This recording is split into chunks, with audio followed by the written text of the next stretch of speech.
Good morning, Facebook, and welcome to Blowing for Britain, episode 55, with myself, John Upton,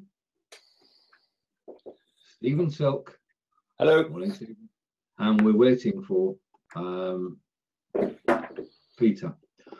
Right, okay. Now, I was just talking to John about this. I'm just going to change the layout again. I was just talking to John about this. Right, okay. No, I can hear myself. I'm just doing it about this. I'm just going to change the layout again. We're back. I do need to bring a GIF onto screen, then it looks a bit better. Okay, right. Okay, we're just talking to John about this. And I know you heard about the. Do you keep chickens, Stephen? No, quail. Oh, right. Okay. Now this may well affect you as well. DEFRA issued an order yesterday that all poultry has to be kept indoors for the next 30 days. What? I didn't think many people had heard about it. It actually came out on the BBC site, and it's on the DEFRA site as well. And what they're saying is that because of the migratory birds and because of avian flu being spread throughout Europe, we have for the next 30 days to keep our fowl, chicken, hens, quail locked up. I'm just going to find the link for that. Hopefully, and I think I know where it is. All right. Okay. I'm just posting the DEFRA link, and we'll put it into the Facebook group Facebook afterwards. But that's the link. And what they've said is that you have to keep your birds locked up for 30 days, and they've not got to be accessible. Well, little birds haven't to be able to get into wherever they are. So obviously, if you've got a great big flock, and it's a live video, and what I'm going to do is I'm just going to change the layout, Stephen. Okay. What the situation is that we've got to keep the stock inside for the next 30 days, and then they can come out again. Inside, as in inside the house, or inside as in inside their coop? Inside their coop if their coop can't be accessed by birds. It can't. Right, okay. I mean, our normal situation is that our chickens have got a run of half of the garden. Yeah, I was used to the disaster that was. Yeah, well, when I say half, it was half the garden. It's now half theirs, and the rest is still a garden. It's just a pain, really, because it obviously being cooped up is not. They're not going to like that. I mean, the quail don't mind, and you can't let them out anyway because they just fly off. Oh, right, okay, yeah. So they're in the coop all the time, so to speak. But as long as that's okay, and I mean, no birds can get in it. A fox has tried over the last few weeks to get in, but we've managed to keep a bugger out. Yeah. Right. Or is it? Oh, yeah. It is a legal requirement that basically that's the way it's got to be. And yeah, it is a legal requirement, and obviously we've got to obey that law, otherwise things wouldn't work out, would they? So the lady across the road's got, there's a bit of a farm across the road, well, quite a big farm across the road. Yeah, they've actually got a huge turkey who's not been seen for a while, but he's kind of a celebrity in the area. Yep. But I'm guessing that would have to go. Yeah. Right, so that was a sort of warning. If you are keeping chickens, then for the next 30 days, you have to keep them indoors. And we shall be posting a link on the page underneath this broadcast. If you want to join us live on air, and thank you for everybody who's here. Hello to Fraser and Peter's with us as well. Bring Peter on. He's on Facebook there. Now, back to the UK and Blabbing for Britain. Did our MPs vote for Brexit yesterday? I've heard it was basically the sort of the people had a referendum and they made a decision, and then I think last night it was the equivalent of the MPs having a referendum.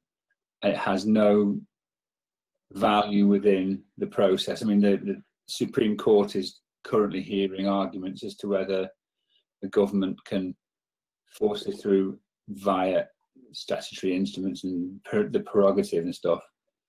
And that's the important discussion that's going on at the moment. What the MPs did last night was just have a chat and have a bit of a vote. It had no impact on Brexit itself. It's been, I mean, live. I don't know. I mean, as soon as the vote was taken, it was being spun by the Brexiters that the Parliament had actually voted now and was voted for Brexit, and it was a done and dusted deal, and you know, been done by the back door. In actual fact, the Lib Dems sent out an email last night to members saying, Sam, that the Turkish, staying with our car analogy of the day, Turkeys had actually voted for Christmas. So don't know about. And just back to the Turkish for a moment, and a message from Kelvin. There's a lady on the radio yesterday. She has, and just to confirm what I was saying, that this is law. There was a lady on the radio yesterday. She has no coop, and it's impossible to keep them inside. So don't know what happens there. Again, we're saying that if you have chickens, you have to keep them indoors for the next 29 days. Okay, thank you, Kelvin, for that. Yeah, right. Now that's Parliament. Have you got anything on Parliament side of things, John?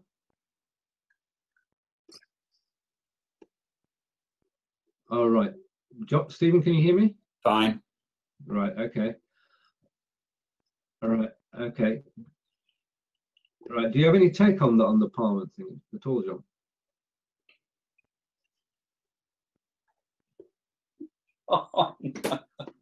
Right. Okay. No. Yeah. I mean that.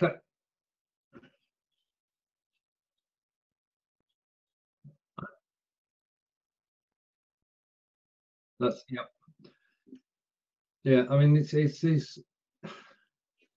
if you're a member of a poultry group, then you're going to get noticed. If you register with DEFRA, you'll get noticed. But anybody else who's just keeping a few chickens is totally oblivious to this. There's a poultry community that Stu's part of. Well, we have the chickens, but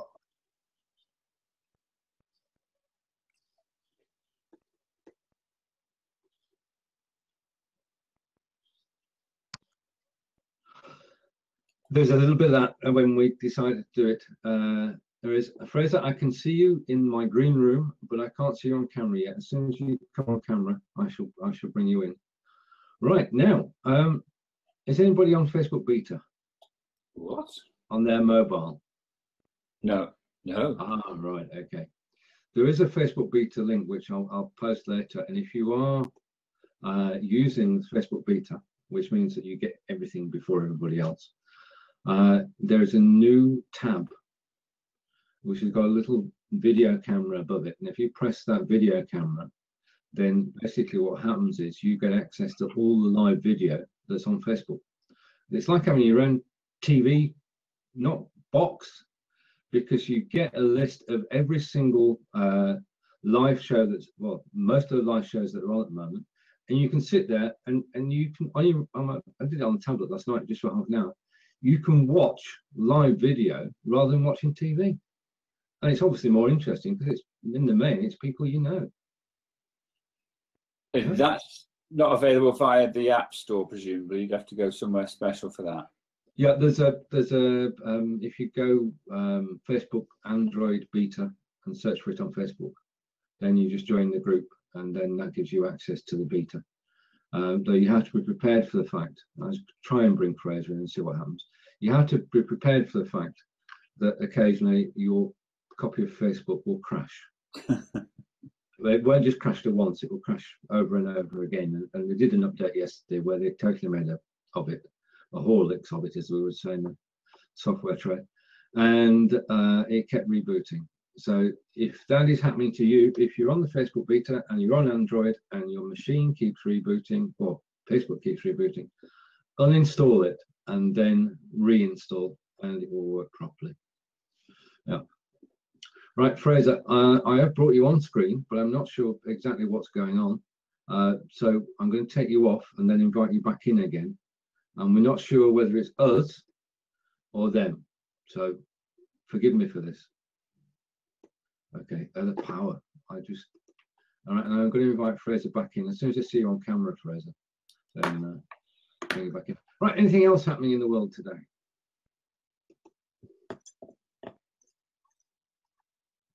I mean, we're still basking in the, I won't say the glory, we're basking in the enjoyment of TEDx Stoke, which was unbelievably brilliant. Everything we promised in terms of a wonderful day out, hearing wonderful things, ideas worth sharing, as they say, came true. And even the sound with yours truly went okay. So we had a great time. We're waiting for feedback from the audience.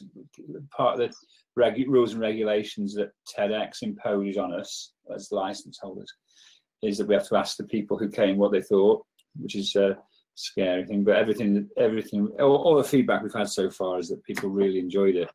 So we're just going through all that and then deciding what to do about TEDx Stoke next year. Right. So the Dave, who owns the license, is sort of saying if we do next year. So we're all kind of just thinking about, and they've asked what sort of we've asked what sort of title they want to underpin next year's event. This year's was Facing the Future, and one suggestion we've heard so far is Renaissance, and I quite like that word. I'm really quite liking the word, so I'm going to investigate that a bit and see how that one flies in the community. But it was just a fabulous, and I heartily recommend doing your own if you can, if you get the inspiration to do it or the opportunity to do it. I mean, would you be TEDx Salisbury, Stephen? I suppose so. That'd be the closest major combination, or the TEDx Swindon, perhaps. Yeah. Okay. Cool. Yeah. And John is it? I'm not sure. Has there been a TEDx Birmingham, John? Or would you be Solihull?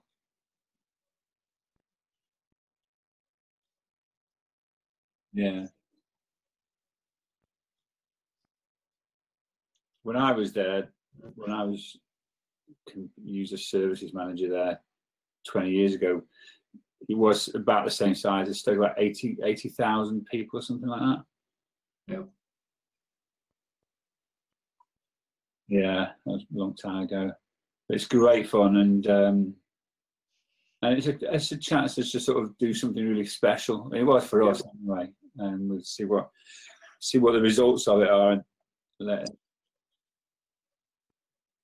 Oh, he was a fascinating bloke. It was Rob Holcroft, and he's basically a guy who's looking into the way in which posture can affect your emotion, your well-being. And he had us all doing this sort of this big stretchy thing, and it does make a hell of a difference. So when you see his video on the site, he's a great entertainer. But it was in terms of ideas worth sharing, which is what TEDx is all about. It was just passing on information and making people understand how important and how easy it is to look after your back. And it's fab. We all did it, and sort of we all do the stretchy thing, and Superman. And it was a Superman thing that he had. We were all superheroes for the, and it was the last presentation of the day. It energized people, and sort of standing up and sort of, it was really a great way to end the day. But it's a really good. He's on Facebook, so you can check my friends, and if you get a chance to follow him, it's a good idea. He's a really good bloke. Brilliant. Well, we did feel we were part of this, and it's kind of used to us include us since the idea came about, because we've been with you all the way. And Did you see fantastic. It was a success. I would have done the Facebook Lives a lot more, but I was sitting there with my finger on the sound control. That's as technical as I get. So I didn't have a chance to sort of do many Facebook Lives. And the reaction that I got as I was walking through it on some of them was, "What's he doing?" And I told them, "Oh, it was quite. It hadn't been done. I've not done it before, and I think it's got great scope for broadcasting. And this, I guess, the fact we're on Facebook now is helping that as well." Oh yeah, yeah. And have you worked out how many people watch these Facebook Live on Facebook Live yet? You've got any? The stats for us.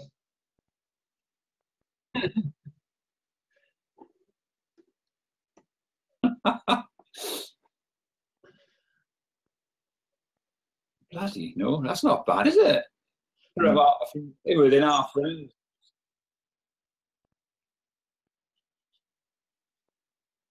Yeah. But then, of course, you've got the situation where you've heard of PewDiePie on YouTube. Yeah. Well, the man that's he's obviously doing a negotiation with YouTube. He's got some like 50 million or maybe more followers. He's a gaming guru type chap. And yeah, he's got a huge audience, and he's bitching at the moment about the fact that YouTube are changing the terms and conditions and switching his users off. And I've seen another young lady I follow on YouTube, and she's bitching at YouTube are changing the rules all the time. So it's just like we've said, even with what we're doing, it's still the Wild West time on the internet. And I guess once the models settle down and people can understand how easy it is to do streaming, then you get trailblazers booking the rules or booking the trend and trying to influence YouTube and the big players to their benefit. Why not? And he makes an absolute fortune out of his channel. And maybe one day we will. You never know. But and you're doing so many interviews now, Stephen. Have you sort of understood? Have you worked out how important Facebook is to your audience of I think Facebook is vital for reaching an audience because that's where people are. I mean, 1.8 billion on Facebook itself, 20% of those watching video. I think the key things are that you have to have, John and I go back to 2006 in Academy, and there was an argument raging there, quality versus quantity. And today is the day that the quantity argument is proved, because the more people you connect to on Facebook, the more people connect to on Twitter, the more people will see your broadcast. This is where it's become very important to be connected to a lot of people and engage with them as well. It's no use having the numbers and having bought thousands of Twitter followers. But this is the difference. And the difference between if you've got a small number of friends, then your viewers will be between 0 and 50. The more friends you have, the more people will view your feed. Now, if when I posted this on my Facebook page today, you had shared it out and John had shared it out, I know you do, so no arguments there, and anybody else who saw it had shared it out, then it will reach an even wider audience. And that's the key, is once you've got people on your profile watching, you've then basically got to take help from other people to actually spread the word. And then the more pages you appear on, the more audience you'll attract, and that is key. I mean, as John has said, there are people who can just go live and they've got an audience of thousands, and that's basically because they've done the spade work before. Yeah. Not because people have heard about them now. And that brings us very nicely onto, you guys must be psychic, because that brings us very nicely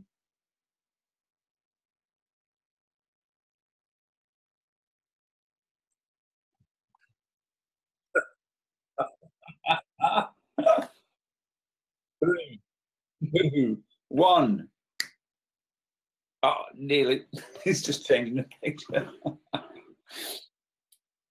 Here he is.